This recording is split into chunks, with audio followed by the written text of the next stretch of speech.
بسم اللہ الرحمن الرحیم نحمده ونصلی علی رسولہ الکریم اما بعد۔ سیرت النبی صلی اللہ علیہ وسلم کے مدنی دور کا 47واں درس اسلامی لشکر کا بدر کے جانب روانہ ہونے سے متعلق ہے۔ حضور اکرم صلی اللہ علیہ وسلم رمضان المبارک سن 2 ہجری میں اپنے صحابہ کرام رضی اللہ عنہم اجمعین کے ساتھ مدینہ المنورہ سے بدر کی طرف روانہ ہوئے۔ آپ کے ہمراہ صرف 313 مسلمان تھے۔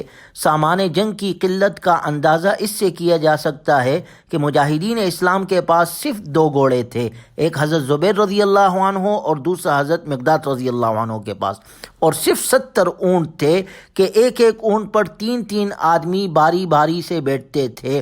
اس میں سپہ سالار اور عام سپاہی، افسر و ماتحت کی کوئی تفریق نہ تھی۔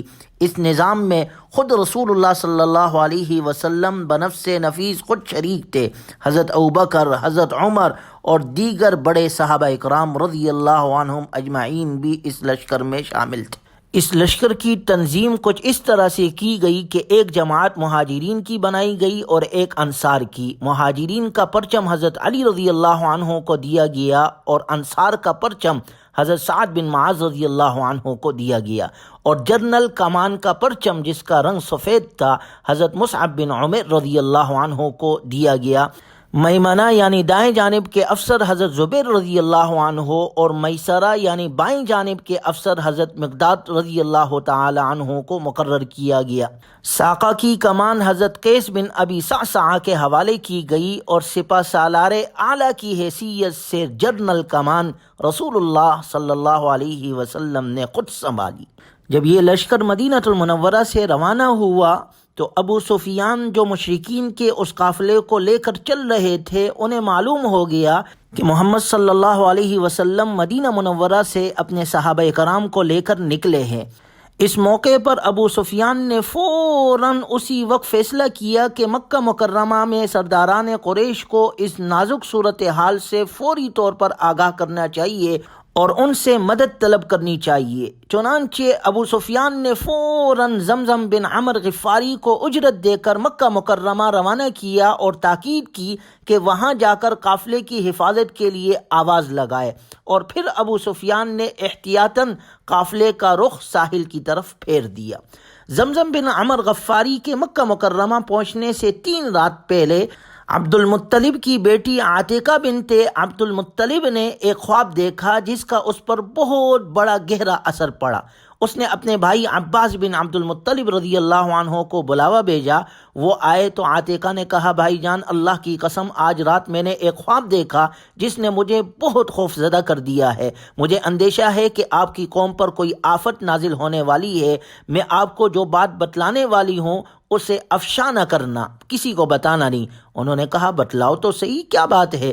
چنانچہ عاتقہ بنت عبد المطلب نے اپنا خواب بیان کرنا شروع کیا۔ کہتی ہے کہ میں کیا دیکھتی ہوں کہ ایک سوار آیا اور وہ وادی ابطح میں کھڑا ہو گیا، پھر نہایت بلند آواز سے کہنے لگا، الا انفروا یا لغدر لمصارعکم فی 3، خبردار اے دھوکے بازو، 3 دن کے اندر اندر اپنے قتل گاہوں کی طرف نکلو۔ کہنے لگی، میں نے دیکھا کہ لوگ اس سوار کے گرد جمع ہو گئے، پھر وہ مسجد میں داخل ہوا، لوگ اس کے پیچھے پیچھے تھے اور اس کا اونٹ کعبۃ اللہ کی چھت پر کھڑا تھا۔ اس شخص نے وہ صدا پھر بلند کی، پھر میں نے اس کے اونٹ کو جبل ابی قبیس پر کھڑا دیکھا۔ وہاں جا کر اس سوار نے پھر وہی نعرہ لگایا اور پھر ایک باری چٹان کو نیچے کی طرف لڑکھایا۔ وہ چٹان ریزہ ریزہ ہو گئی اور اس کی کنکریاں قریش کے تمام گھروں میں آ گری۔ خواب سن کر حضرت عباس رضی اللہ تعالیٰ عنہ بولے، اللہ کی قسم یہ تو بہت اہم خواب ہے، اسے چھپائے رکھنا، کسی سے اس کا تذکرہ نہ کرنا۔ حضرت عباس رضی اللہ تعالی عنہ عاتقہ کو خواب مخفی رکھنے کی نصیحت کر کے وہاں سے نکلے تو انہیں راستے میں ولید بن عتبہ مل گئے جو ان کے دوست تھے۔ حضرت عباس رضی اللہ عنہ نے خواب کا ذکر اسے کر دیا اور اس سے تاکید کرتے ہوئے کہا کہ یہ بات کسی سے کہنا نہیں۔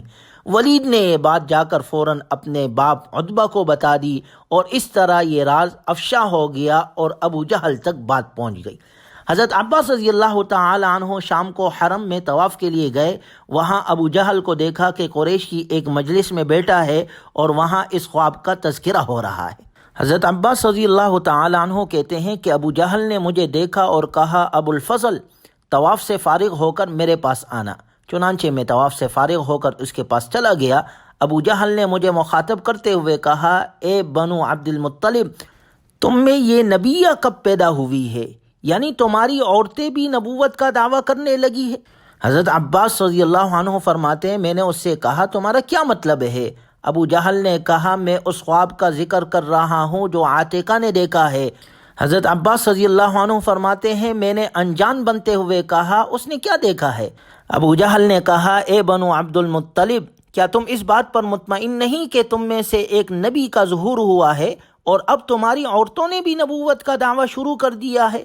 پھر اس نے کہا عاتقہ کا کہنا ہے کہ ایک سوار نے 3 دن میں نکلنے کا کہا ہے، ہم 3 دن تک انتظار کریں گے، اگر ان 3 دنوں میں اس کا خواب سچا نہ ہوا تو ہم یہ لکھ کر ہر جگہ چسپاں کر دیں گے انکم اکذب اہل بیت فی العرب، بلا شبہ ملک عرب میں تمہارا گھرانہ سب سے زیادہ جھوٹا ہے۔ ابو جہل کہنے لگا میں سارے عرب قبائل میں تمہیں بدنام کر دوں گا۔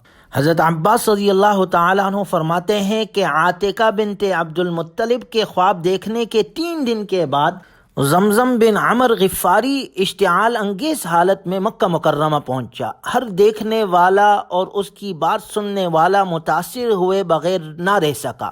اس نے اپنی اونٹ کی ناک کاٹ ڈالی تھی، کجاوے کا رخ الٹا کیا ہوا تھا اور اپنی قمیص سامنے اور پیچھے سے پھاڑ رکھی تھی، اور چیختا چلاتا اور یہ کہتا ہوا مکہ مکرمہ میں داخل ہوا، اے قریش کی جماعت، اپنی تجارتی قافلے کی خبر لو، اسے بچا لو، تمہارے اموال جو ابو سفیان لے کر آ رہا تھا اسے محمد صلی اللہ علیہ وسلم اور اس کے ساتھیوں نے گھیر لیا ہے، میرا نہیں خیال کہ تم بر وقت وہاں پہنچ سکو، جلدی مدد کو پہنچو، جلدی مدد کو پہنچو۔ چنانچہ قافلہ تجارت کو پیش آنے والی ممکنہ حادثے کی خبر قریش پر بہت گراں گزری۔ تمام سرداران قریش طیش میں آ گئے، کیونکہ یہ معاملہ ان کی رسوائی کا باعث اور ان کے اقتصادی مفادات کو چیلنج کرنے کے ساتھ ساتھ دیگر قبائل کی نظر میں ان کے مقام اور رتبے کو گرا دینے کے مترادف تھا۔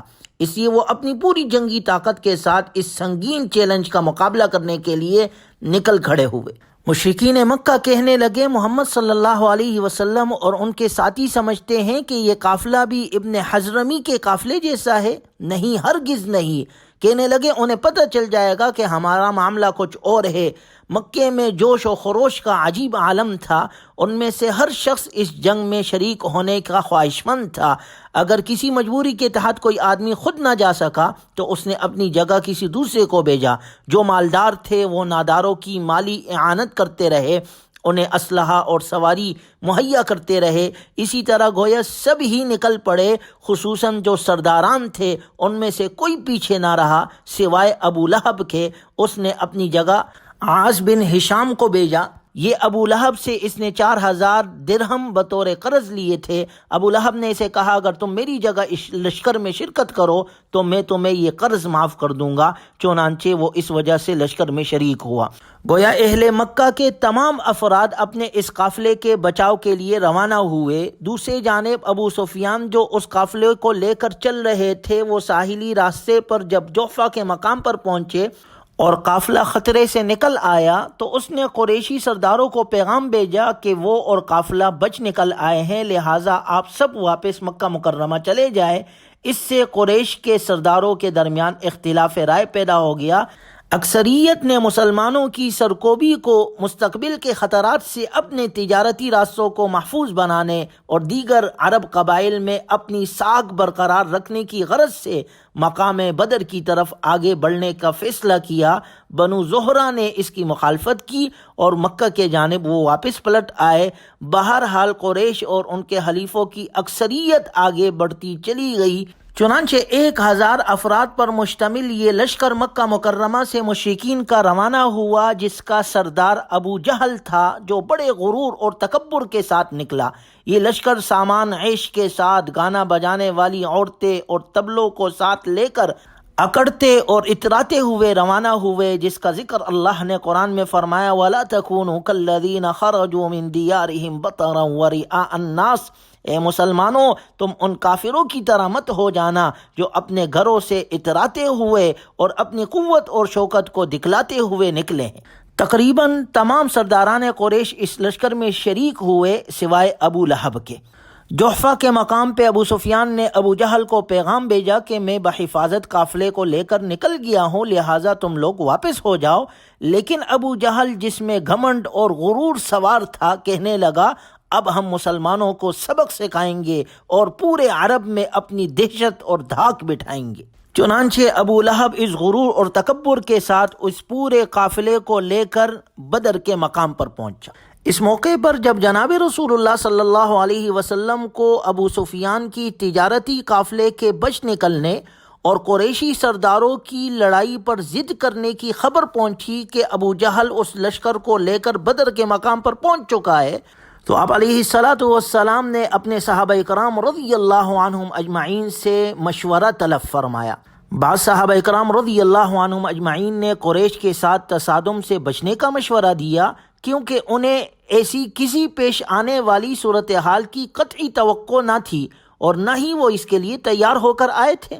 انہوں نے تو اپنے نقطہ نظر کے مطابق رسول اللہ صلی اللہ علیہ وسلم کو جنگ نہ کرنے پر قائل کرنے کی کوشش کی، جس کا اللہ تبارک و تعالی نے قرآن کریم میں ان الفاظ کے ساتھ ذکر فرمایا، کما اخرجک ربک من بیتک بالحق وان فریقا من المؤمنین لکارہون یجادلونک فی الحق بعدما تبین کانما یساقون الی الموت وهم ینظرون۔